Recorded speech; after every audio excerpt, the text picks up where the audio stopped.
iniciar este culto, Pai. Nós estamos aqui para render graças ao Senhor. Pai, que nós, no momento que nós entramos neste lugar, que o Senhor possa fazer a Tua transformação. Que nós, ao sair daqui, nós saímos pessoas transformadas pelo poder do Teu amor.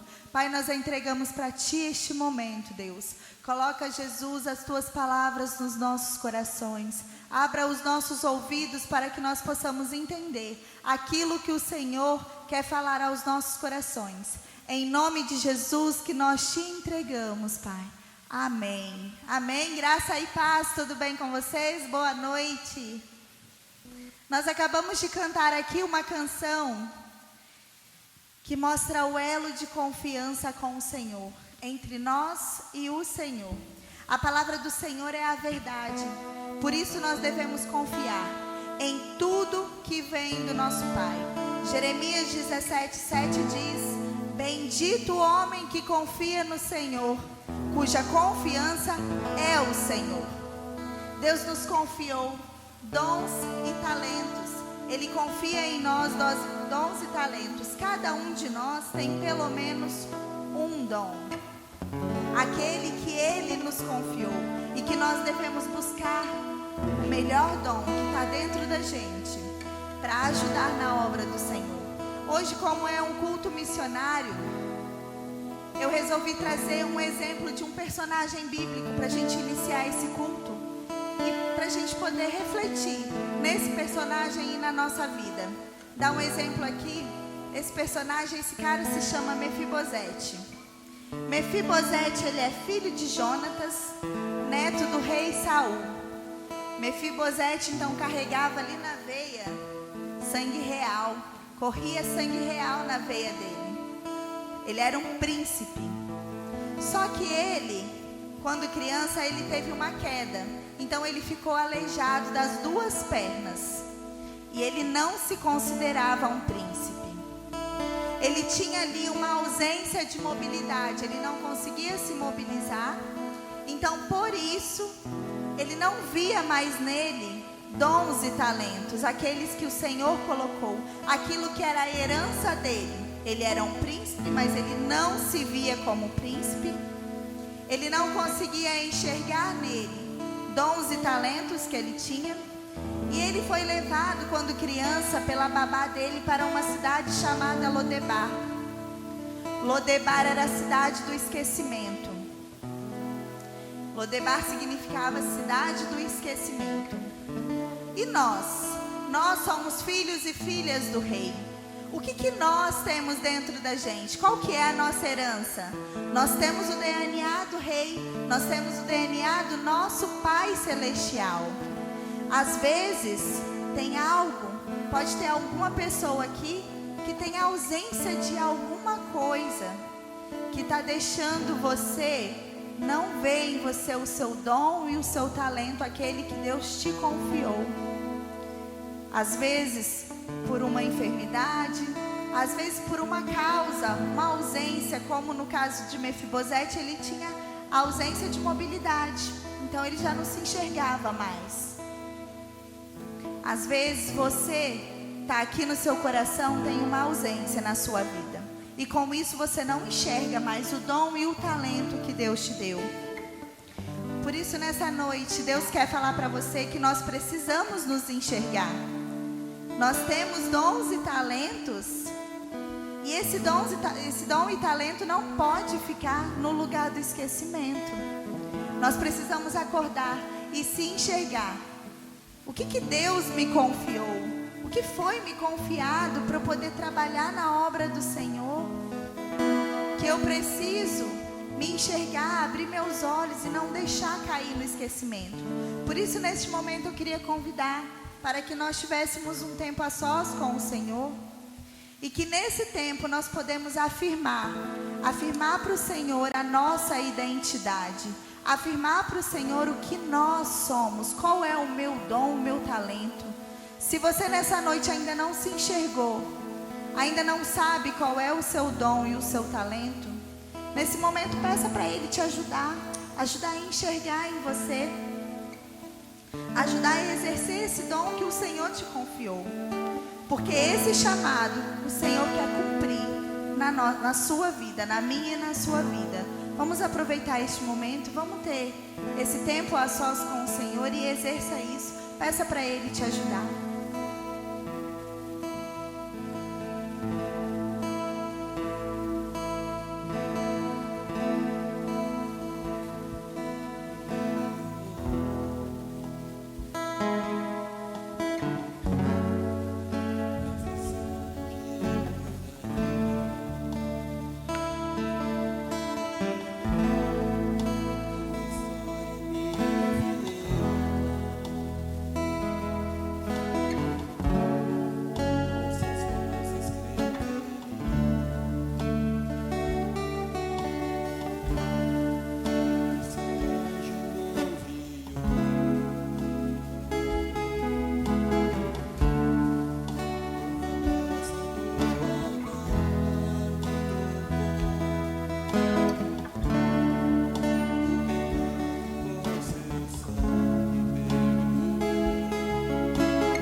Deus, eu não sei o que os irmãos aqui colocou para o Senhor, mas o Senhor ouviu cada um. E o Senhor sabe qual que é a dificuldade, qual que é a ausência que tem nos deixado não ver o dom, nem o talento que o Senhor colocou.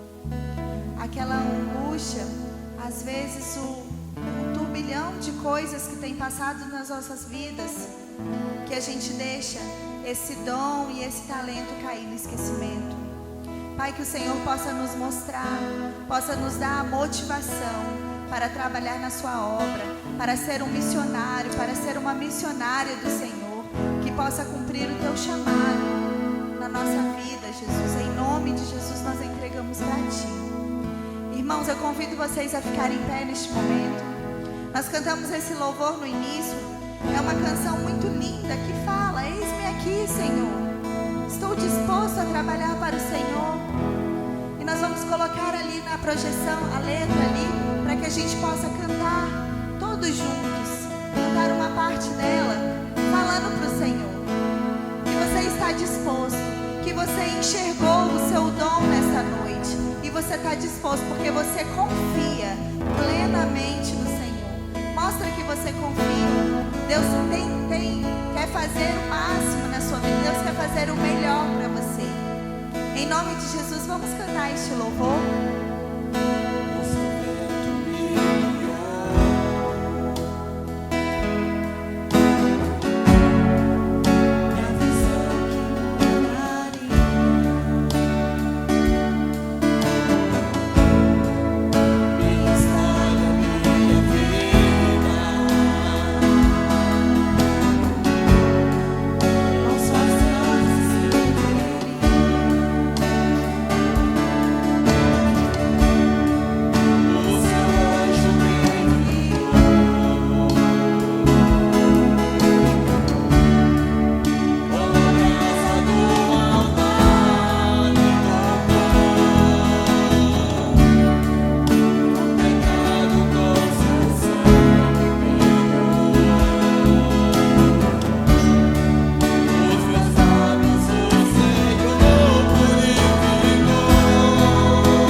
Que nós possamos entregar e ter essa confiança no nosso Senhor Jesus. Amém?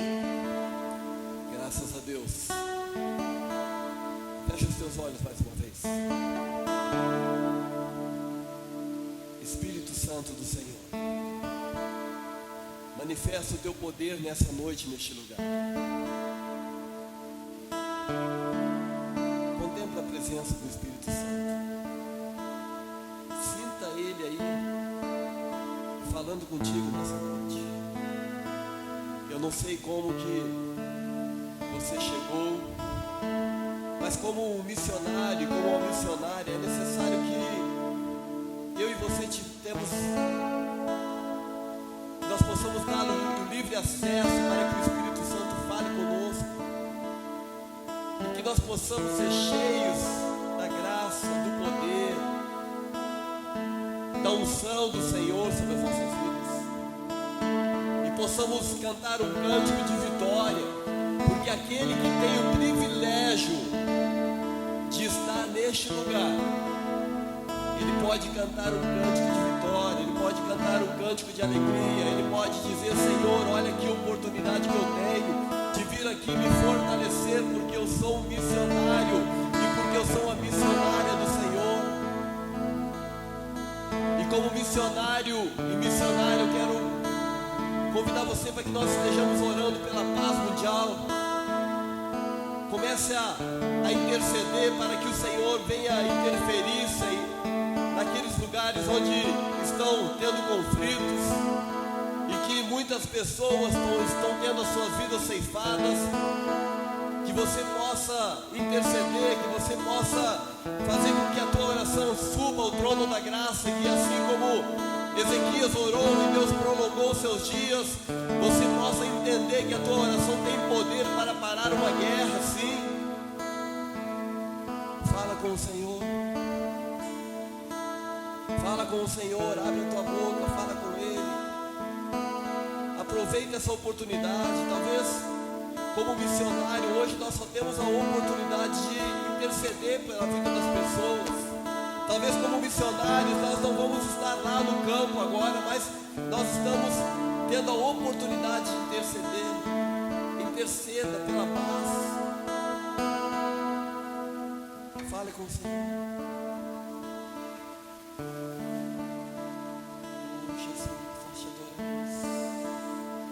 Espírito Santo, fala, Senhor. Usa a vida da tua igreja para interceder. Usa a vida da tua igreja para interceder, para que haja uma interferência do Senhor naquele lugar.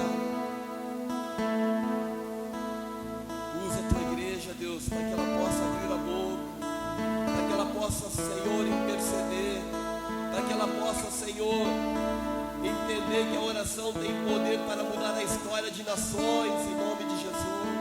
Oh, aleluia. Glorifica o teu nome, Deus, em nome de Jesus. Manifesta o teu poder. Manifesta o teu poder, Jesus.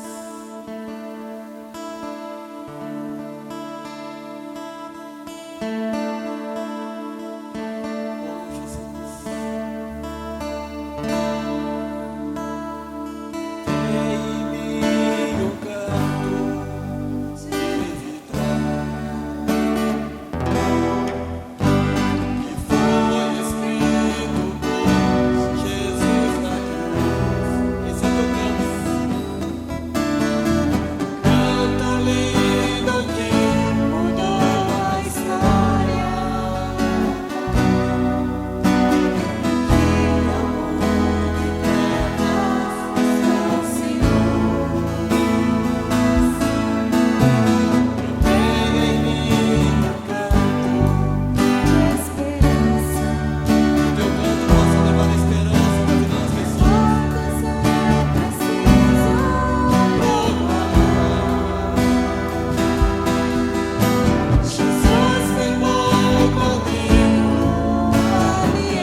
Declare para o Senhor: eu tenho em mim,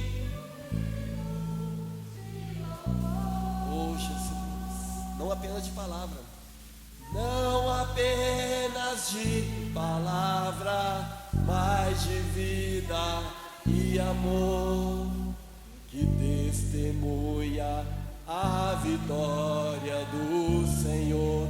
Canta mais uma vez para o Senhor, é para o Senhor.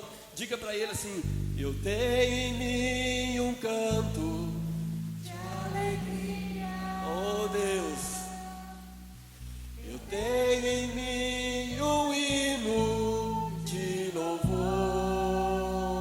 Adore, não apenas de palavra, mas de vida e amor, que testemunha a vitória do Senhor. Que esse canto de alegria possa fazer parte da minha vida e da sua vida, amém?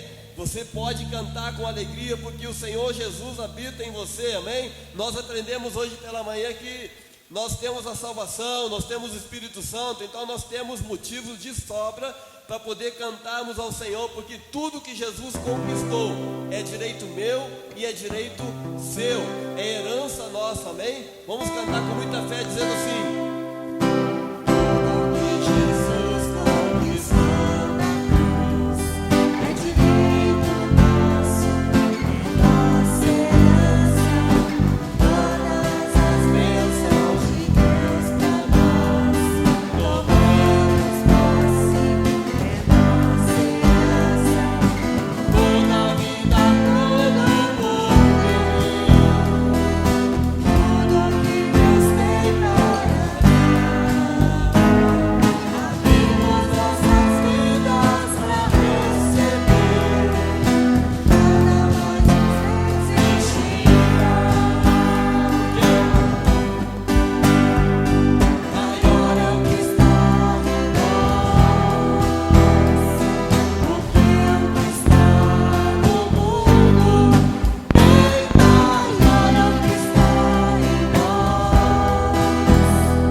maior é o que está em nós do que aquele que está no mundo. Glória a Deus. Peça para que o Espírito Santo encha a sua vida, amém? O Espírito Santo é poderoso para transformar. A Bíblia diz que Ele intercede por nós com gemidos inexprimíveis. Aquilo que nós não conseguimos falar para o Senhor, nós vamos falar, porque o Espírito Santo sabe aquilo que nós precisamos e Ele intercede por nós, amém? Então, em nome do Senhor Jesus, peça para Ele, diga assim: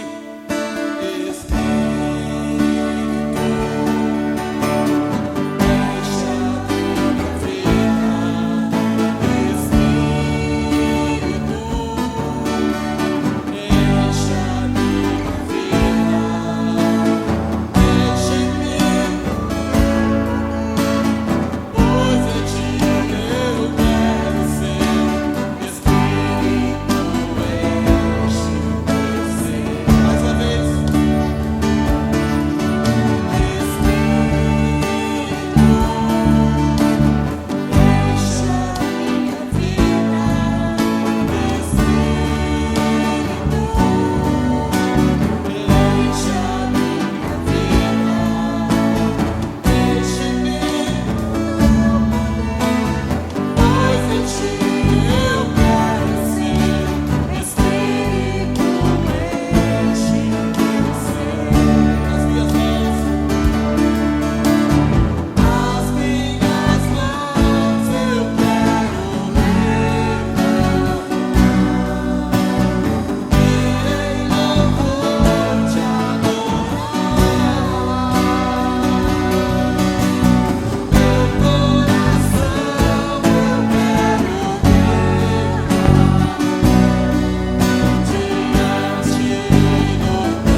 diante do teu altar. Espírito Santo, enche a vida de cada irmão, de cada irmã neste lugar. Manifesta o teu poder, manifesta a tua graça, Senhor. Manifesta a tua misericórdia, Pai querido, em nome do Senhor Jesus. Que nós possamos sair dessa noite, desse momento, desta oportunidade, Senhor, fortalecidos, na certeza de que o Senhor ainda fala conosco, na certeza de que o Senhor quer mudar vidas nessa noite, na certeza de que o Senhor quer transformar vidas, na certeza de que o Senhor quer nos tirar de uma região de comodismo, na certeza de que o Senhor quer fazer nós grandes missionários e grandes missionárias, em nome do Senhor Jesus. Espírito Santo de Deus, glorifica o teu nome na vida de cada irmão, de cada irmã, Deus, em nome do Senhor Jesus, em nome de Jesus, amém? Irmãos, eu quero saudá-los com a graça e a paz do Senhor, amém? Esse é um tempo que o Senhor nos proporciona, momento de culto, e eu imagino que você tenha sido abençoado desde o momento que você adentrou este lugar. Eu não quero pensar que você está esperando o momento da palavra para receber uma bênção, mas se você veio realmente com um propósito de oferecer um culto a Deus, certamente Deus já falou no teu coração, através das ministrações, através das orações, através dos louvores, através de tudo aquilo que Deus tem colocado no nosso coração. Mas eu gostaria que você tivesse o teu coração aberto para ouvir a palavra de Deus. Eu gosto de uma expressão da palavra mesmo que diz que ela é viva e eficaz. Ela penetra o mais profundo de nós. Mas para que ela possa penetrar, nós precisamos permitir, deixar, querer. Caso contrário, você vai ouvir, vai entrar no ouvido, sair no outro. E você vai sair daqui da mesma forma como você entrou, sem usufruir daquilo que a palavra de Deus tem para você. Então, você que está aqui presente, como aqueles que vão também nos ouvir, nos assistir, nós queremos sim que esse tempo de reflexão da palavra de Deus possa gerar vida e vida em abundância. Amém? Eu quero convidá-los para que abram as suas Bíblias no livro de Números. Eu quero continuar a palavra de domingo passado e eu quero ler no capítulo 14, por favor, livro de Números, capítulo 14, eu quero ler a partir do versículo 11. O versículo 11 e o 12 nós lemos também na semana passada, mas eu preciso dele para reforçar aquilo que eu quero compartilhar com vocês. Diz assim: disse o Senhor a Moisés: até quando me provocará este povo? E até quando não crerá em mim, a despeito de todos os sinais que fiz no meio deles? Com pestilência o ferirei e o deserdarei, e farei de ti povo maior e mais forte que este. Respondeu Moisés ao Senhor: os egípcios não somente ouviram que com a tua força fizeste subir este povo do meio deles, mas também o disseram aos moradores desta terra: ouviram que tu, ó Senhor, estás no meio deste povo, que face a face, ó Senhor, lhes apareces. Tua nuvem está sobre eles e vai adiante deles numa coluna de nuvem de dia e numa coluna de fogo de noite. Se matares este povo como a um só homem, as gentes, pois, que antes ouviram a tua fama, dirão: não podendo o Senhor fazer entrar este povo na terra que lhe prometeu com juramento, os matou no deserto. Agora, pois, rogo-te que a força do meu Senhor se engrandeça, como tens falado, dizendo: o Senhor é longânimo e grande em misericórdia, que perdoa a iniquidade e a transgressão, ainda que não inocente o culpado, e visita a iniquidade dos pais nos filhos até a terceira e quarta gerações. Perdoa, pois, a iniquidade deste povo, segundo a grandeza da tua misericórdia, e como também tens perdoado a este povo desde a terra do Egito até aqui. Vamos orar. Nós lemos a tua palavra, Deus. Ela é rica de conselhos, ela é poderosa para quebrantar o coração do homem.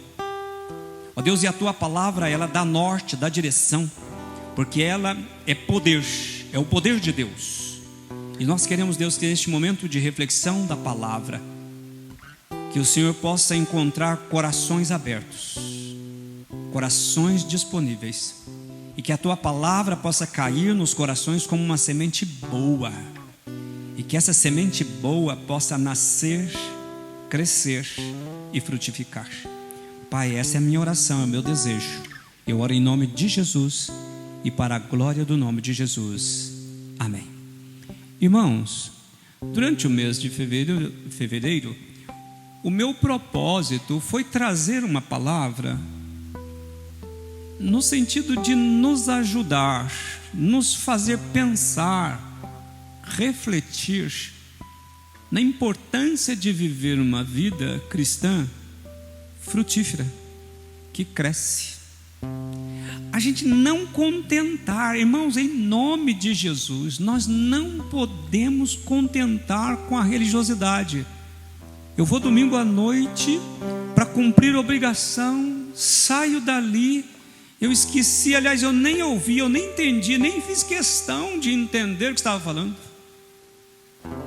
Amados, o tempo que nós estamos vivendo exige de nós um posicionamento. Nós estamos falando de conflitos, de guerra, e às vezes queremos orar para Deus, sim, temos que fazer isso, estamos fazendo isso. Mas, amados, mais do que isso, nós precisamos cantar aquele canto e dizer: eis-me aqui, Senhor, eu quero me render a Ti. Eu quero experimentar do Senhor, porque de que adianta nós pensarmos de uma outra forma se nós mesmos não estamos experimentando daquilo que Deus tem? E imagina se o Senhor vier nos buscar e nós não estivermos preparados. De que adiantou fazer tanta coisa, querer tanta coisa e não estar preparado? A Bíblia diz: de que adianta ganhar o mundo inteiro e perder a alma? Quero pensar ainda com vocês, olhando para a história do povo de Israel. A gente viu durante esse mês de fevereiro que o povo de Israel, mesmo tendo presenciado sinais e prodígios, eles afeiçoaram mais pelo Egito do que pela promessa da terra prometida. Ou seja, o povo estava vendo os acontecimentos, vendo o poder, a manifestação de Deus, mas preferiram deixar a promessa para uma outra ocasião, e por isso eles não entraram na terra prometida. Sabe qual é a minha preocupação? É de que a gente às vezes deixa passar por despercebido tudo que a gente tem visto, tudo que a gente tem presenciado, e a gente venha correr o risco de perder a promessa da vida eterna. Por causa da rebeldia, da incredulidade, da ingratidão, eles deixaram de entrar na terra. E eu queria reler ou reforçar para a gente poder entender o texto. Veja no verso 11, por gentileza. Olha como que o autor vai dizer: disse o Senhor a Moisés: até quando me provocará este povo?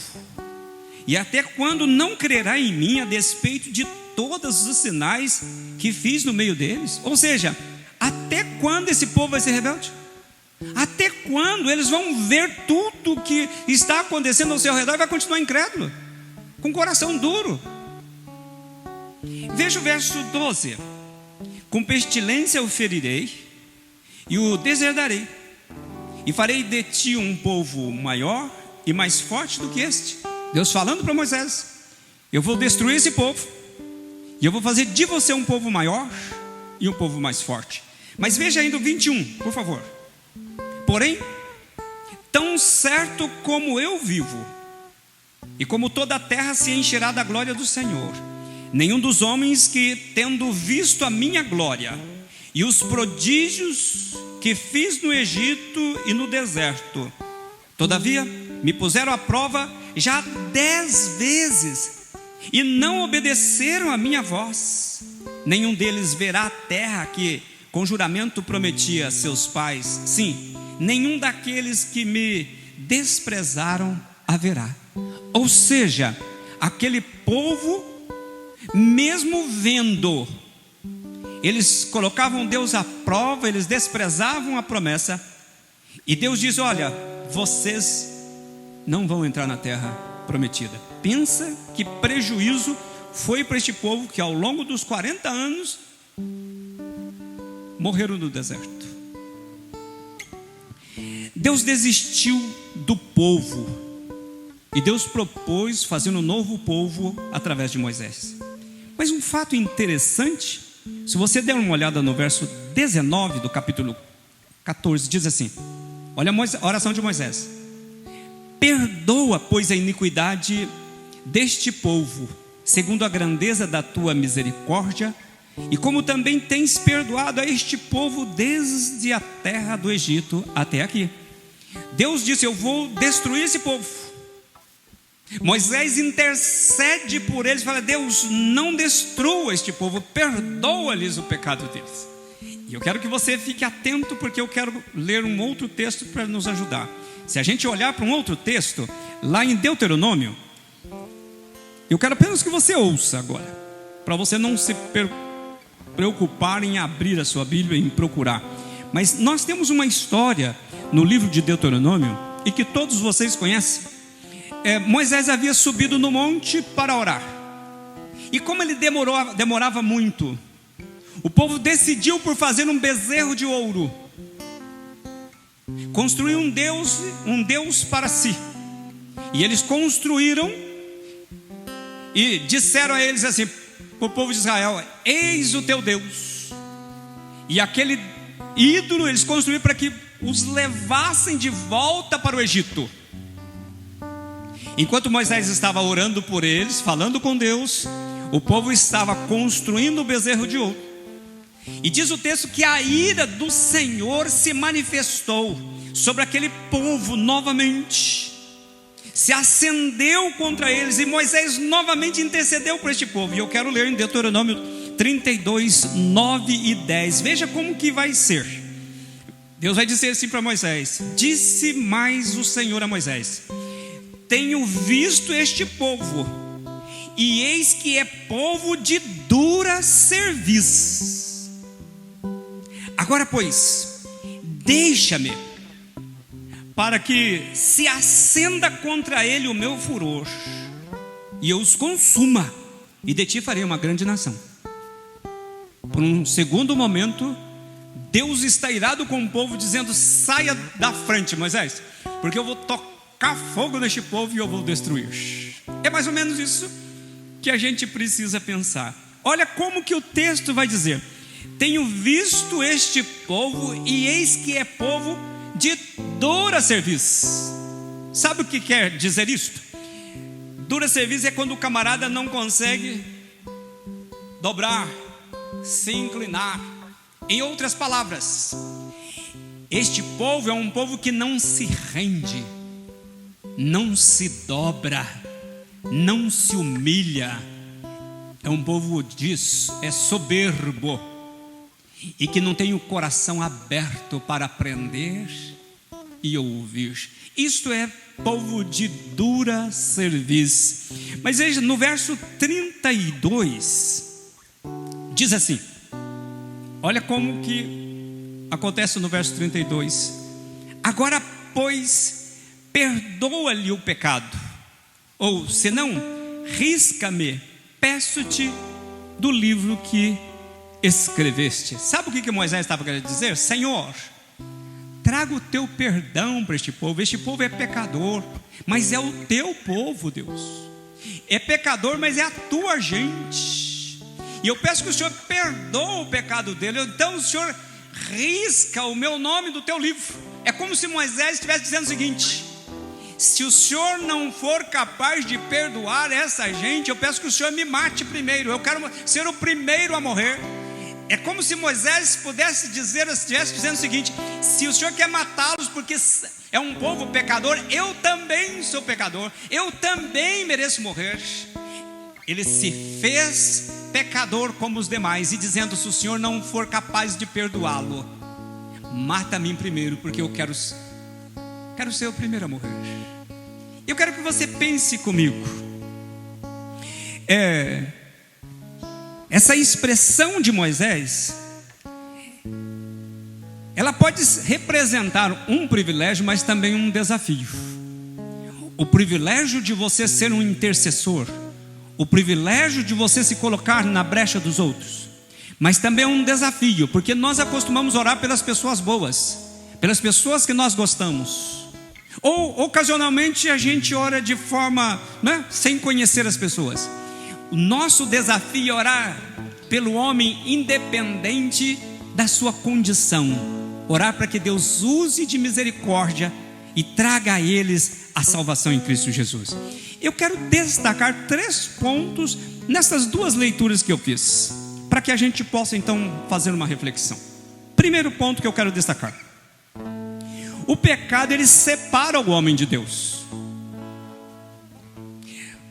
Paulo, escrevendo aos Romanos, diz que todos pecaram e destituídos estão da glória de Deus. O pecado separa, tira a oportunidade do homem. Então esta passagem, ela nos ajuda a pensar no propósito de salvação em Cristo Jesus. Deus tem um plano de salvação. Aprendeu essa semana, né? Um plano de salvação para o homem pecador, e está disponível para o homem. Por causa do pecado do primeiro homem, Adão, o homem foi separado de Deus, o homem foi condenado. Todos os homens foram condenados, todos pecaram, e estão destituídos, separados, porque o pecado, ele gera morte. E essa separação gerou o que na humanidade? A incredulidade. E nós vimos no domingo passado que a incredulidade, ela tem consequências. A incredulidade, ela gera consequências, e essas consequências nós as sentimos em nós e no ambiente onde nós estamos, no mundo em que nós vivemos. A consequência da incredulidade tem gerado morte nas nossas vidas, no nosso meio, na nossa casa, na nossa nação, cidade e no mundo afora. Nós vemos a incredulidade nesses dias. Eu tenho orado pela Ucrânia, tenho clamado a Deus para que Ele levante homens pacificadores, mas tenho repreendido o espírito de morte, espírito de egoísmo, de contenda. Imagina quantas pessoas morrendo inutilmente sem ter culpa, porque alguns se sente dono do poder, e aí tira a vida das pessoas inocentes, fruto de incredulidade, porque eles se acham o próprio Deus. Eles desconhecem um Deus que governa a terra, que é Senhor sobre todas as coisas, Rei dos reis, Senhor dos senhores, Rei das nações. A incredulidade gera morte, destrói relacionamentos e muito mais, tira do homem a oportunidade de experimentar a vida eterna. Contudo, se por um homem todos foram condenados, por um homem veio a salvação através de Cristo Jesus, nosso Senhor. Ele é o nosso intercessor, Ele é o nosso advogado. É Jesus quem intercedeu e é quem intercede por nós, para que nós possamos então encontrar o perdão e a graça. Deus se fez homem em Cristo para morrer a nossa morte, para que nós pudéssemos ter vida. Então, o primeiro ponto que eu quero pensar com vocês: o pecado separa o homem de Deus. Portanto, Deus se fez homem, e na cruz do Calvário nós tivemos uma providência. A cruz é a ponte que liga o homem a Deus e restaura a comunhão, e dá ao homem o acesso ao coração do Pai. Uma segunda coisa que eu quero compartilhar com vocês, uma segunda lição, é de que Moisés é um tipo de Cristo. Veja que interessante. Por causa do pecado do povo, o povo foi condenado. Se vocês lembram, nos textos que eu li anterior, Deus, através de Moisés, ordenou que 12 espias, um representando cada tribo, fosse lá na terra verificar a terra, a qualidade da terra. E quando voltaram, 10 foram pessimistas, e eles desestimularam o povo a entrar na terra, a possuir a terra. E por causa desta incredulidade, todo o povo foi condenado. Então, por causa do pecado, todos foram condenados. Contudo, Moisés se ofereceu para morrer no lugar do povo. Ele foi o intercessor do povo. Ele disse para Deus: Deus, se o Senhor não perdoar esse povo, então eu quero morrer primeiro. Ele se colocou no lugar, para morrer no lugar, para que o povo pudesse ter uma chance. Moisés amava aquele povo, apesar do seu pecado. Se o Senhor não os perdoar, mata a mim primeiro. Ele é o tipo de Cristo, porque o Senhor Jesus nos amou, sendo nós pecadores, e Ele nos deu vida, estando nós mortos em nossos delitos e pecado, e Ele nos fez assentar juntamente com Ele nas regiões celestes. Assim diz Efésios capítulo 2. Pois é, mas Moisés poderia ter feito o seguinte, ter dito para Deus o seguinte: Deus, mas o Senhor teve uma ideia excelente, hein? Eu não aguentava mais esse povo, ô povinho ruim. Que bom que o Senhor teve a ideia de matar esse povo. Vai falar que nós não temos também essas ideias. Quando temos que relacionar com pessoas difíceis, é muito mais fácil falar para Deus: Deus, tira e faça de mim um povo bom, porque se todo mundo for que nem eu, que beleza que vai ser. Moisés poderia ter dito isso: Deus, o Senhor agora demorou, mas o Senhor deu aqui a palavra certa. O Senhor vai matar esse povo ruim e vai fazer um povo novo, grande, todo parecido comigo. Ainda bem que Deus, pela sua infinita graça, não é? Deus certamente falou isso para Moisés, até para ver até que ponto que ele amava o povo, até que ponto que estava o ego dele. Mas ele podia ter se exaltado: Deus, agora o Senhor caprichou, é isso mesmo que eu estou pensando, faça um povo bom que nem eu. Imagina se Deus fizesse um povo bom que nem você, fosse todo mundo parecido com você, que tristeza que não seria. Imagina se Deus fizesse, né, um povo que nem a tua família, por exemplo. Isso que tristeza que seria. Eu não sei se a tua família tem problema, a minha tem, né? Bom, eu acho que a de vocês não deve ter, né? Mas a minha tem. E veja, tem aqueles parentes que são bênção, né? Mas tem aqueles parentes que só Jesus. Às vezes você fica com vontade de fazer aquela oração de Tiago, né? E João falou: Senhor, o Senhor quer que eu peça e caia fogo sobre eles? Vai falar que você já não orou algumas vezes, ou não ficou com vontade de orar assim, para a tua própria família. Imagina se Deus então fizesse um povo grande e numeroso que nem a minha família ou a tua família. Que tristeza que não seria. Ainda bem que Deus estava fazendo isso muito mais para testar Moisés do que ele tivesse um sentimento de arrependimento, não é? Porque Deus, Ele é soberano. Mas Ele pôde ver em Moisés o quê? Um homem que amava o povo apesar de ser pecador. Ele era um tipo de Cristo, alguém que amava o pecador e queria a salvação dele. Amava o povo e amava a Deus.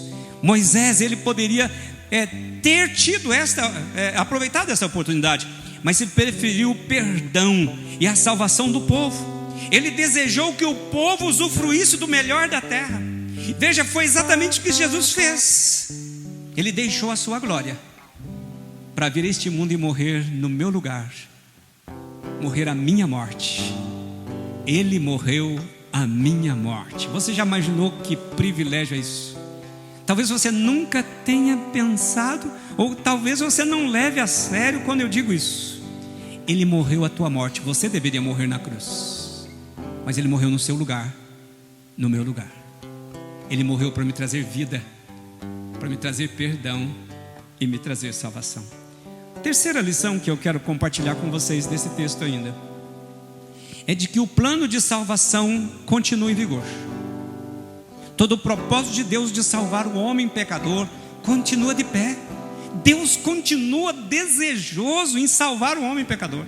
Deus continua ainda clamando, intercedendo para que essas pessoas se rendam.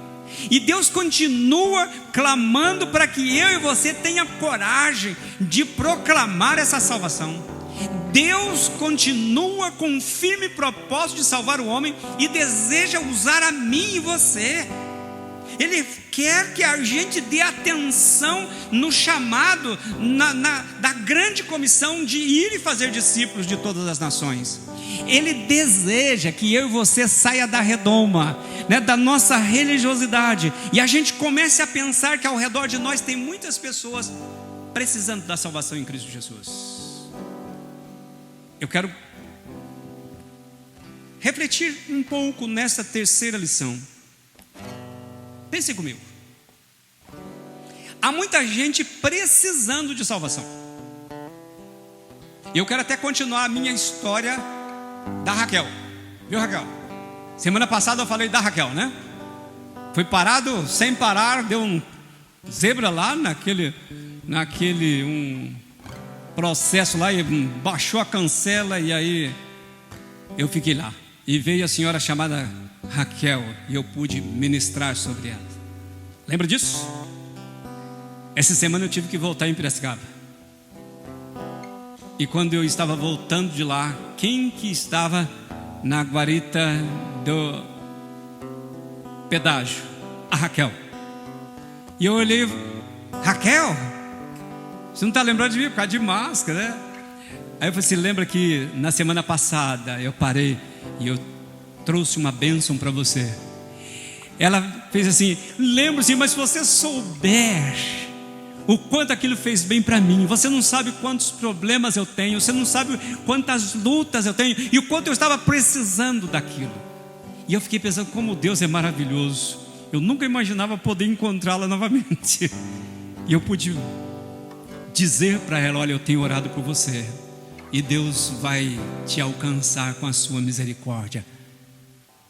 Sabe, nós precisamos entender isso. Tem muita gente precisando da salvação em Cristo, de uma palavra de esperança, de um Deus que tem poder para mudar a história da vida das pessoas.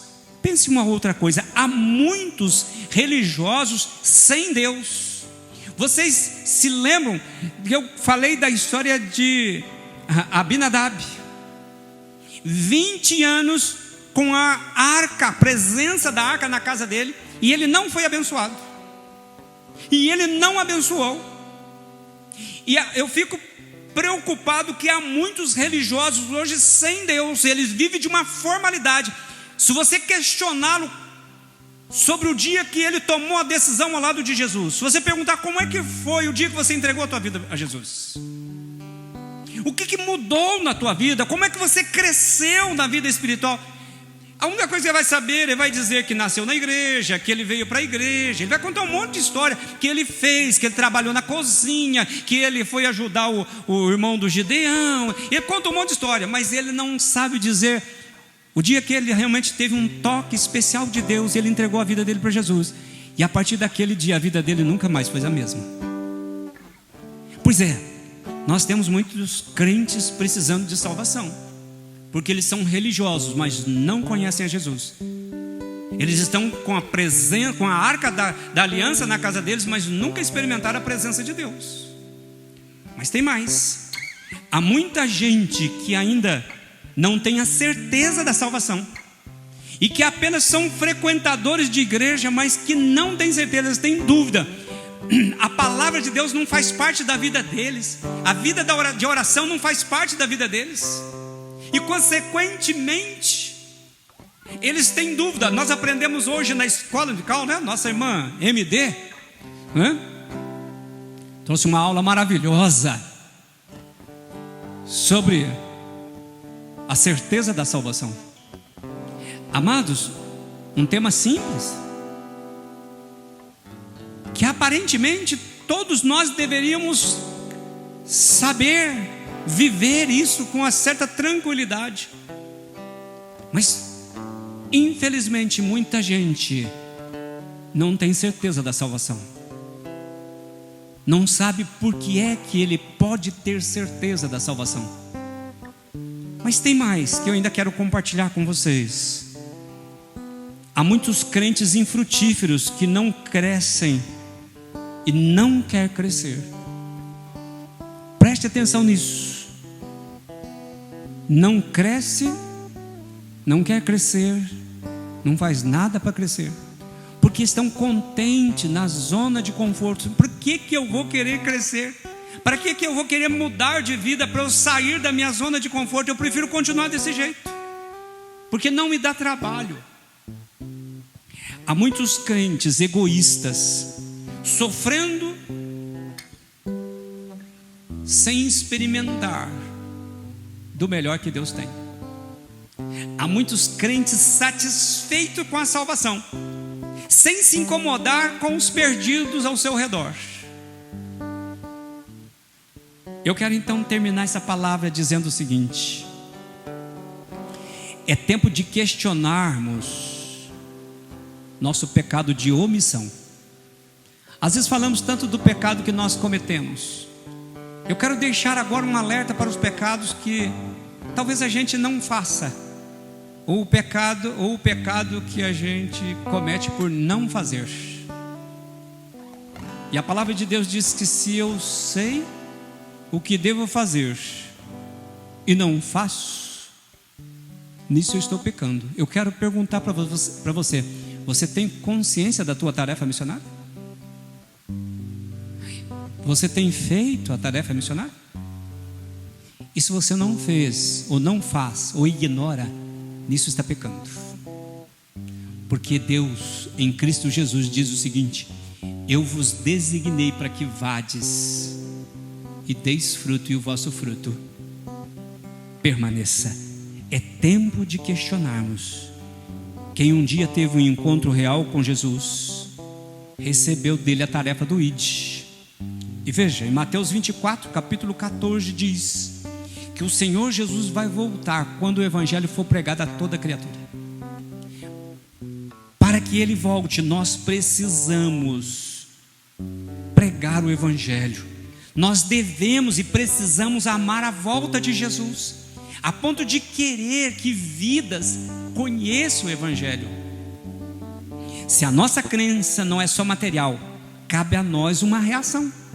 É preciso que a gente questione a nossa fé, a nossa vida, e começarmos a perguntar: quem é que eu estou levando para reinar comigo na glória?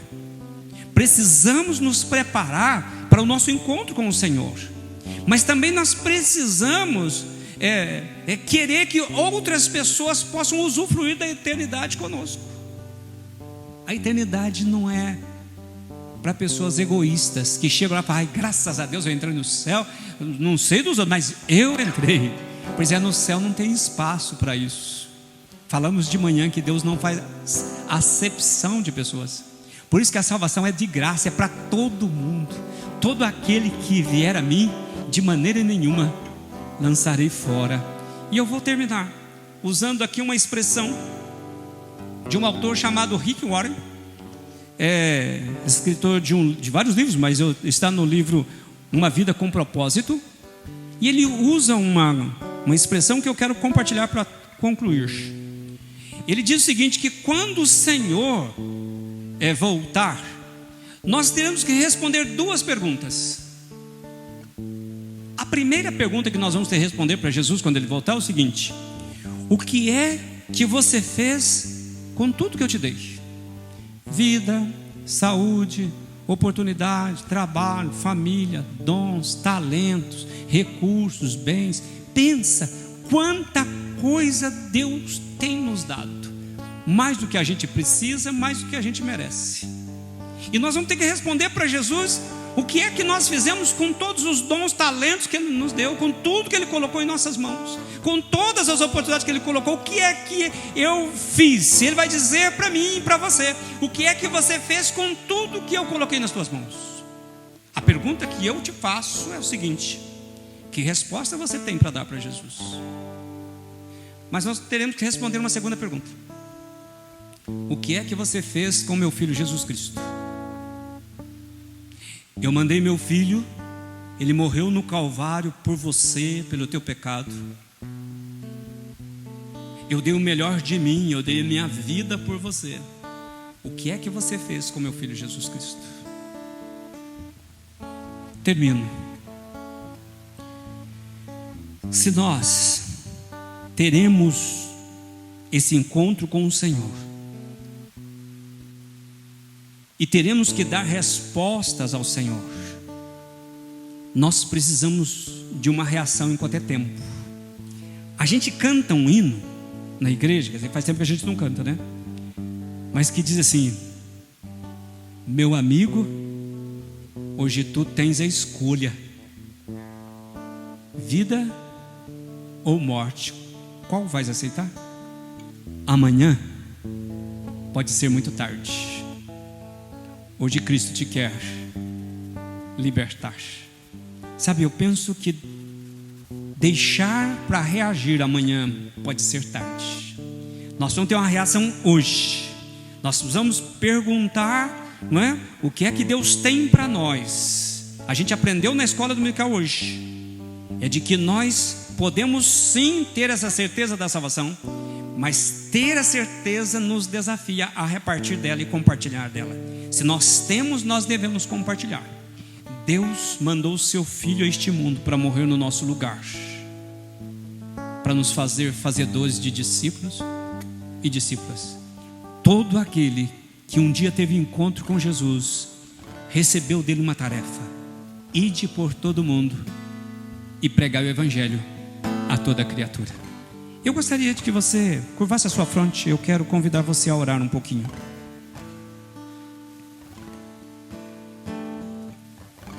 Eu não sei o que essa reflexão gerou em você. Talvez fosse melhor uma palavra que te deixasse na zona de conforto, que tão somente pudesse amassagear o seu ego. Mas essa palavra é uma palavra de confronto. Se existe esperança e promessa nessa palavra, existe também um desafio, existe um chamado para a gente sair da comodidade, a gente não contentar com a religiosidade, não contentar com a mornidão, não contentar com uma vida sem produzir frutos, sem crescimento. Eu quero que você ore alguns instantes. Qual é a sua reação? Ore alguns instantes em nome de Jesus. Feche os seus olhos.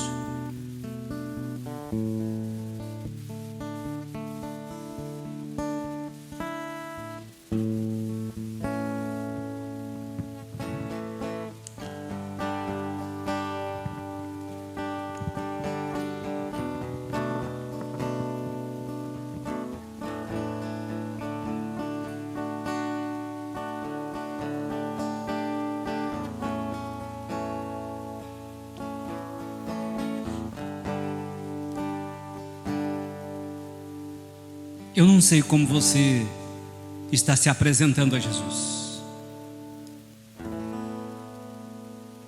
mas eu queria dizer que você é especial para Jesus. Ele está de olho em você. Ele conhece a tua vida, conhece a tua necessidade. Ele quer trazer coisas novas para você. Ele quer trazer perdão para o pecado. Ele quer trazer cura para a alma. Ele quer trazer libertação. Ele quer trazer salvação. Eu quero dizer para você que não basta estar na igreja, na religião. Você precisa ter um encontro pessoal com Jesus. Um encontro no qual você possa escrever uma nova história. Poder dizer: antes de Cristo eu era assim, depois de Cristo eu passei a ser assim. E veja, Jesus está de olho em você, não deseja perder você. Ele quer usar você como um meio de levar o Evangelho a outra pessoa. Tem muita gente no teu lar, muita gente no teu trabalho, muita gente ao seu redor precisando da salvação em Cristo Jesus. Tudo que Jesus está querendo é que você tenha ousadia para sair da zona de conforto. Poder dizer, não apenas de palavras como nós cantamos aqui, mas de vida. Eis-me aqui, Senhor, usa-me. Eu quero que você faça essa oração. Usa-me, Senhor. Me tira da zona de conforto. Me ajuda a ler mais a Tua palavra. Me ajuda a orar mais, oração com propósito. Me ajuda a orar, oração com direcionamento, dizendo: Deus, coloque pessoas na minha vida, para que eu possa falar do Teu amor. Me dá poder, unção, para repartir da Tua salvação com outras pessoas. Não deixa eu perder a oportunidade. Me ajuda a viver uma vida cristã intencional, que eu nunca saia de casa, que eu nunca relacione com ninguém sem ter a intenção de repartir do amor do Senhor, sem falar do poder do transformador do Senhor. Eu quero desafiar a você a orar assim, porque o Senhor está de olho em você. O Senhor quer usar você. O Senhor quer derramar do seu Espírito sobre a tua vida e te dar poder. Há muita gente precisando, e você é o meio de Deus. Ele deseja que você tenha uma reação. E qual é a reação que você gostaria de tomar nesta noite? Eu não vou pedir para você vir à frente, eu quero ir onde você está. Eu quero que você diga para Deus: Deus, neste culto missionário, eu quero aproveitar a oportunidade para o Senhor fazer missão no meu coração, despertar-me para a obra missionária, colocar um amor no meu coração, para que eu possa interceder pelos pecadores, como foi Moisés. Moisés foi um intercessor, porque ele amou o pecador, e a melhor forma de amar alguém é orando por ela, é intercedendo por ela, é clamando pela salvação dela. E talvez você conheça tantas pessoas que estão caminhando para uma eternidade sem Deus, ou que estão vivendo numa religiosidade sem Deus, e Deus quer usar você, mas Ele não vai invadir a tua vida, Ele não vai te empurrar para você fazer isso. Você vai ter que dizer: Senhor, aqui está a minha vida, aqui está o meu coração. Não importa se você faz décadas que está na igreja, ou não importa se você está entrando aqui pela primeira vez, Deus está de olho em você. Deus quer escrever uma nova história, um novo tempo. Deus quer te dar uma nova oportunidade. Deus quer encher você do amor dEle. Deus quer encher você da sua graça. No Evangelho, Jesus diz que quem beber da água que Ele lhe der, do seu interior fluirão rios de águas vivas. Deus quer encher o seu interior a ponto de transbordar na vida de outras pessoas. Faça o propósito de sair daqui transbordando, para que todas as pessoas que você encontrar, você possa revelar o amor de Deus. Tem muita gente precisando desse amor. Os corações duros só podem serem quebrantados através do amor, porque o amor convence, diz a palavra. Saia daqui com esse propósito, mas deixe primeiro o Senhor encher, para que você possa derramar da vida de outras pessoas. Deus, o Senhor sabe o que cada uma dessas pessoas estão colocando no teu altar. O Senhor sabe qual é o propósito, qual a intencionalidade. O Senhor sabe qual é o desejo que cada um desses amados e amadas estão colocando no teu altar. E o Senhor está de olho na vida de cada um deles. Deseja usar como fazedores de discípulos e discípulas. Deseja sim alcançar vidas. Deseja evangelizar, viver uma vida intencional para derramar na vida de outras pessoas, falar do amor de Deus, levar vidas aos pés de Jesus, para que ela possa encontrar uma razão para viver, encontrar libertação, encontrar perdão para os pecados, encontrar a vida eterna e poder usufruir da presença de Deus em sua vida. Senhor, olha para cada um desses amados e amadas. Olhe para a vida daqueles que vão nos assistir. Senhor, tenha misericórdia. Derrama do teu Espírito. Preencha uma unção de poder. Senhor, se precisa de cura para o físico, traga cura. Se precisa de cura para a alma, traga cura. Se precisa de cura para o espírito, traga cura. Traga salvação, traga perdão, traga libertação, traga poder para perdoar, para liberar perdão, para receber o perdão. Senhor, em nome de Jesus, faça uma obra em cada vida. Senhor, que este momento seja um momento eterno na vida de cada um, para que, Senhor, saia com o propósito de derramar na vida de outras pessoas. Ó Deus, que nós possamos permitir que outras pessoas conheçam o Evangelho de Jesus. Por isso, Deus, eu quero abençoar a vida de cada um desses amados, orando em nome de Jesus. Amém. Vamos receber a bênção. Que a graça de nosso Senhor e Salvador Jesus Cristo, o amor de Deus, Pai, Filho e Espírito Santo, esteja com cada um de nós, com cada uma de nossas famílias, com todo o povo de Deus espalhado pela face da terra, hoje e para sempre. Amém.